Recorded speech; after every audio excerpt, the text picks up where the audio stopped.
नमस्कार, मी मनीषा जयप्रकाश। आपण पाहत आहात लोकसंदेश न्यूज। पाहूया आजच्या सविस्तर घडामोडी। सांगली दिनांक 17 खोतवाडीच्या दक्षिणेला पावसाळ्यात 4 महिने ओढा भरून जायचा।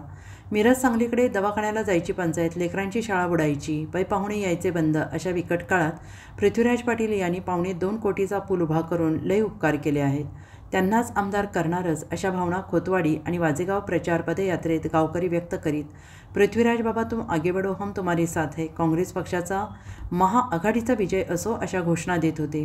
पृथ्वीराज बाबा आणि ऋतुराज पाटील हे हात चिन्हासमोरील बटन दाबून भरघोस मताने निवडून देण्याचं आवाहन करत होते। पृथ्वीराज पाटील निवडून यावेत म्हणून महिला त्यांचा औक्षण करून विजयाचा आशीर्वाद देत होते। खोतवाडी स्टँडसमोर पृथ्वीराज पाटील यांनी नारळ फोडून पदयात्रेचा प्रारंभ केला। स्टँड, शिंदे गल्ली, मारुती मंदिर, पाटील गल्ली, माळहात, मुळीक गल्ली, नवीन प्लॉट अशी करत पदयात्रा वाजे गावात मुख्य रस्त्यावरून संपन्न झाली।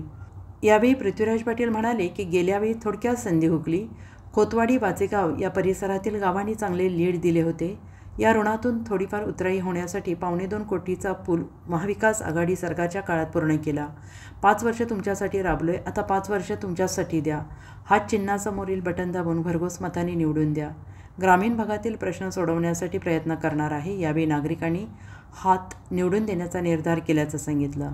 पदयात्रेत जयकर शिंदे, दशरथ मुळीक, वसंत सूर्यवंशी, योगेश पाटील, श्रीकांत पाटील, माणिक कालेकर, विजय पाटील, संजय आणि आशिष सूर्यवंशी, अनिल महादेव आणि पांडुरंग शिंदे, सुरेश मुळीक, महादेव मोरे, प्रशांत साळुंखे, राजेश खामकर, वाजेगावचे धनंजय मोहिते, सरपंच दीपक खराडे, उपसरपंच रामभाऊ भिकाजी आणि अनिल पाटीकर, अनंत पवार, ग्रामस्थ भिकाजी आणि अनिल पाटणकर, महाविकास आघाडीचे पदाधिकारी आणि कार्यकर्ते मोठ्या संख्येनं सहभागी झाले होते।